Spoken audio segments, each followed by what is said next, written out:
Jadi kalau ada yang tidak bisa menyempurnakan umroh karena ada halangan, sakit dan lain sebagainya, maka langsung tahallul dan memotong seekor kambing. Dan ini dalam fikih umroh haji dinamakan ihsor. Apa namanya?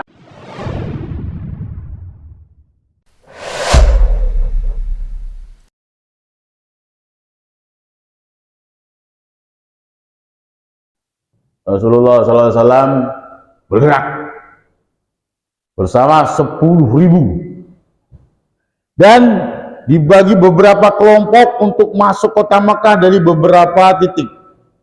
Dari beberapa titik masuk kota Mekah. Ini strategi menguasai kota Mekah. Dari arah timur, barat, utara, selatan ada semuanya.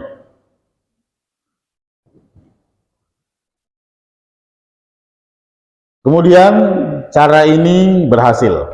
Walaupun ada sedikit satu titik peperangan. Satu titik di luar kota Mekah.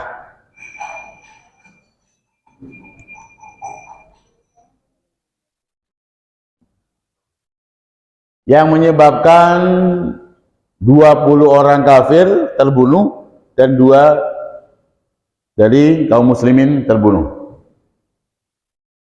Ada sedikit peperangan.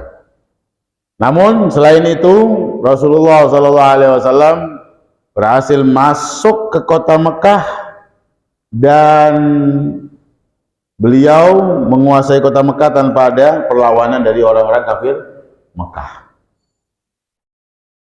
Dan Rasulullah SAW beliau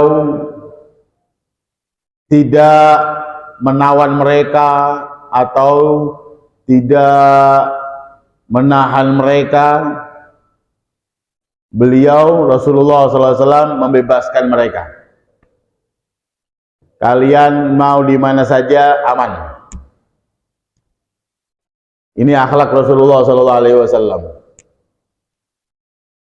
21 tahun bagaimana beliau dimusuhi, beliau diperangi. Namun setelah berhasil menguasai orang-orang Mekah dan kota Mekah, beliau memaafkan mereka. Kaum muslimin berhasil menguasai kota Mekah tahun 8 Hijriah di bulan suci Ramadan. Di bulan suci Ramadan, Fathu Mekah. Ditaklukkannya kota Mekah.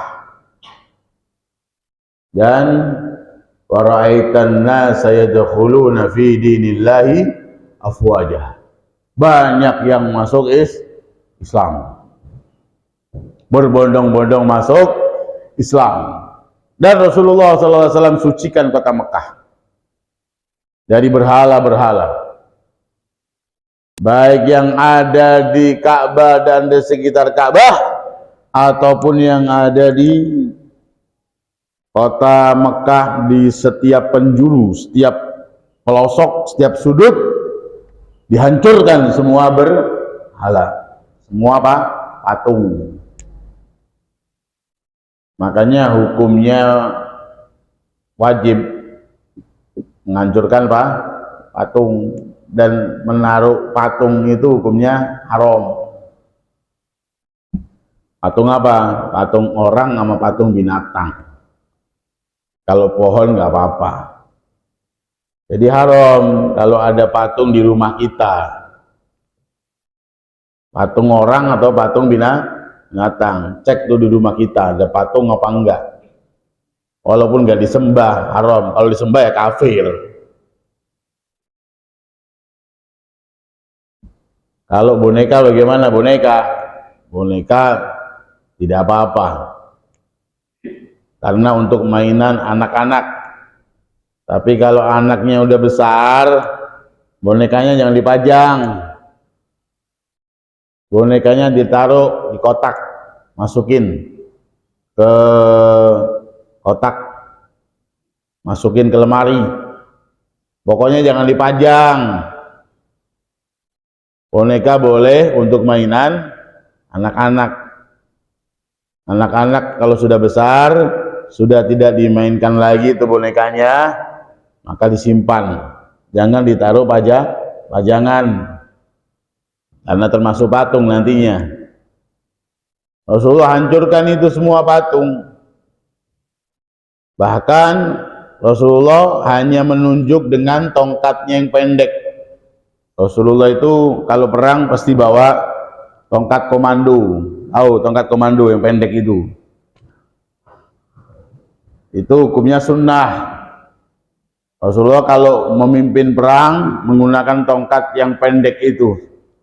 Di atas ontaknya beliau berhasil menguasai kota Mekah. Dengan tongkat komando beliau menunjuk ke patung-patung yang besar. Patung yang besar itu ditunjuk dengan tongkat komandonya langsung roboh semuanya.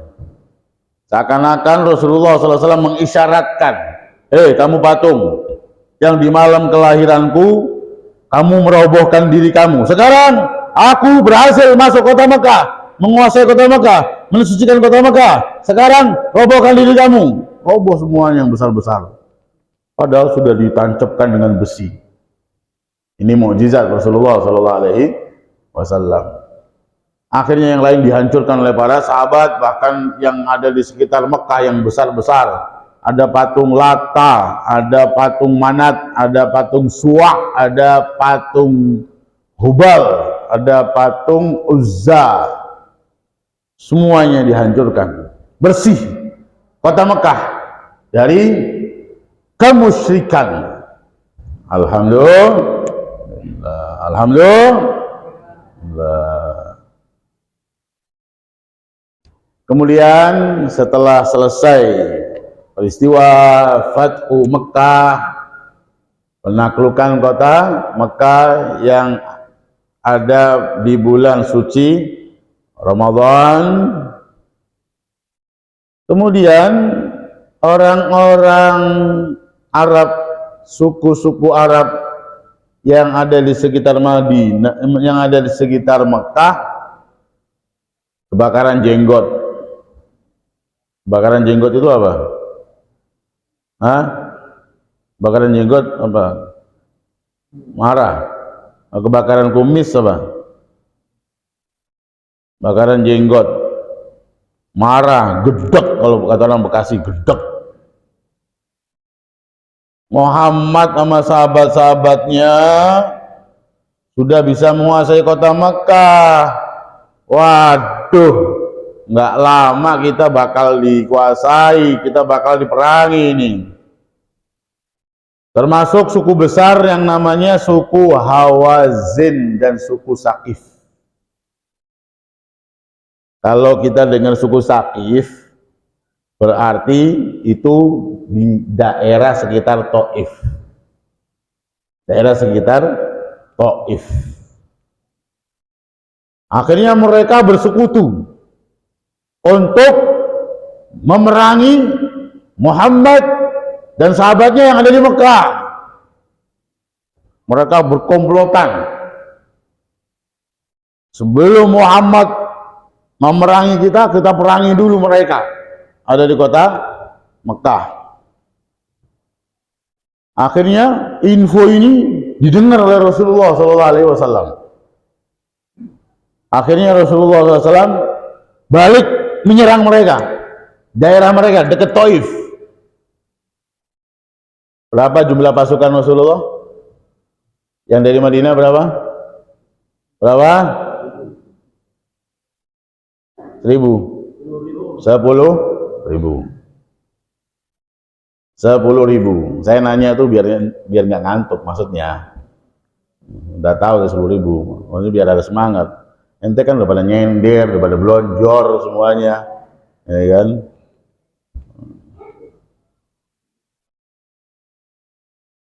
Rp10.000. Ditambah lagi yang baru masuk Islam, orang-orang Mekah ikut 2.000. Jadi berapa? 12.000. Ya. Ditambah lagi orang-orang yang nggak masuk Islam ikut juga 800. Berapa jumlahnya? 12.800. Ditambah lagi perempuan-perempuannya juga ikut juga. Berapa perempuannya, Bib? Nggak tahu saya. Pokoknya ada beberapa wanita-wanita ikut. 12.800 sekian untuk memerangi orang-orang kampung sekitar Mekah. Dikit mereka. Saat itu sahabat-sahabat bangga dengan jumlahnya. Wah, kita nih banyak sekarang nih, jumlah kita 12.800 lebih. Ternyata ketika mereka semuanya berjalan menuju Taif di antara dua bukit, karena Mekah dan sekitarnya itu bukit-bukit, apalagi di daerah Taif, mereka diserang dari kanan dan kiri. Ketika di antara dua bukit diserang dari kanan dan kiri dengan anak panah, dihujani dengan anak-anak panah seperti sekumpulan belalang-belalang. Dihujani, kocar-kacir kaum muslimin. Dan ini diceritakan dalam Al-Quran. Kejadian ini ada di daerah dekat Taif, namanya Hunain, sehingga terkenal dengan perang Hunain pada bulan Syawal. Fathu Mekah bulan Ramadan, perang Hunain bulan Syawal. Wa yauma Hunainin id a'jabatkum kasratukum falam tughni ankum syai'a, kata Allah. Ingat kaum muslimin, waktu perang Hunain kalian bangga dengan jumlah kalian yang banyak. Kalian mengandalkan jumlah kalian yang banyak, akhirnya jumlah kalian yang banyak itu tidak memberi manfaat apa-apa. Justru kocar-kacir semuanya. Malah jumlah kalian kalau sedikit melawan jumlah yang banyak, kalian mengandalkan Allah, kalian menang. Justru yang banyak hampir kalah. Namun saat itu Rasulullah SAW menyemangati mereka. Kocar-kacir dihujani anak panah, Rasulullah turun dari kudanya, pindah ke keledai. Artinya apa? Beliau nggak kemana-mana, karena keledai itu jalannya pelan. Beliau tidak kemana-mana. Ilayya ayyuhan nas, hei semuanya pasukan, kesini semuanya. Ana nabi la kadzib, aku nabi yang tidak berdusta, akan menjanjikan kemenangan buat kalian. Ana bin Abdul Muttalib, aku adalah putranya Abdul Muttalib sang pemberani. Akhirnya dengan semangat itu, sahabat-sahabat yang lainnya ikut semangat juga. Inilah pemimpin. Kondisi mau kalah, pemimpin jangan ngacir aja, jangan gampang nyerah. Disemangati oleh seorang pemimpin, dan akhirnya berhasil mendapatkan kemenangan. Ditenangkan oleh Nabi Muhammad, disemangati oleh Nabi Muhammad SAW. Ini bulan Syawal. Dilanjutkan lagi sampai masuk ke Taif tanpa ada perlawanan. Nabi Muhammad berhasil menaklukkan kota Mekah dan sekitar kota Mekah. Alhamdulillah. Dan beliau berhasil mendapatkan harta rampasan perang. Jadi harta itu kalau yang halal, paling halal itu, mencari harta yang halal nomor satu apa? Nomor satu apa? Cari duit yang halal, cari harta yang paling halal nomor satu apa? Ghanimah. Hasil dari jihad fisabilillah, itu harta yang paling halal tuh. Ghanimah, harta rampasan perang. Nomor dua apa? Nomor dua, dapat duit dari mana yang halal? Dari pertanian. Nomor tiga apa? Nomor tiga, perdagangan. 4, 5, 6, banyak caranya. Ada 1000 cara untuk mencari rezeki, mencari harta yang halal. Urutannya 3 dari atas. Nomor 1 apa? ghanimah dari jihad fi sabilillah. Yang kedua dari muzaraah atau ziraah, pertanian. Yang ketiga dari at-tijarah, perdagangan. Nomor 4 karyawan, nomor 3 Gojek, Grab dan lain sebagainya. Nomor 5 dan sebagainya, macam-macam dah. Banyak sudah, jasa dan lain sebagainya, kontrakan dan lain sebagainya, calo dan lain sebagainya, macam-macam. Banyak. Penting 3 kita harus tahu ini. Nah, kemudian jumlahnya fantastis, banyak sekali. Ontanya ada 24.000 onta. Jamaah pernah lihat onta banyak berapa kira-kira? Pernah lihat kawanan onta paling banyak berapa? Ya. Paling 10. Lihat dengan langsung ya. Ini 24.000 onta. Kambingnya 40.000 kambing. Perhiasannya 112 ton. Perhiasan. Ini paling banyak ghanimah.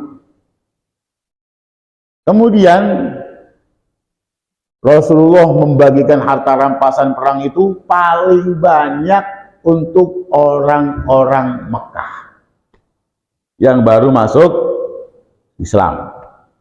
Apa bahasa Arabnya orang baru masuk Islam? Mu'allaf.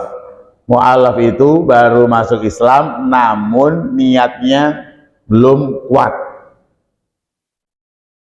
Masuk Islam niatnya kuat, bukan mu'allaf. Contohnya saudara kita Felix Xiao masuk Islam udah kuat dia. Itu bukan mu'allaf. Bukan mu'allaf. Siapa lagi kira-kira saudara kita yang masuk Islam udah mantap? Hah? Antonio Syafi'i. Ada lagi Chris apa? Chris apa? Yang Hartanto apa namanya? Ya, yang di Cibubur itu, di Sentul itu, di Sentul, yang jadi mu'alaf center itu mereka itu masuk Islam udah kuat ya, mengucapkan 2 kalimat syahadat itu udah mantap karena sebelumnya sudah mempelajari tentang Islam, udah kuat. Itu bukan mu'alaf, jangan dibilang itu mu'alaf. Jadi mu'alaf itu 2. Satu, yang masuk Islam belum kuat, belum mantap. Yang kedua, tokoh masuk Islam yang diharapkan pengikutnya, anak buahnya masuk Islam juga.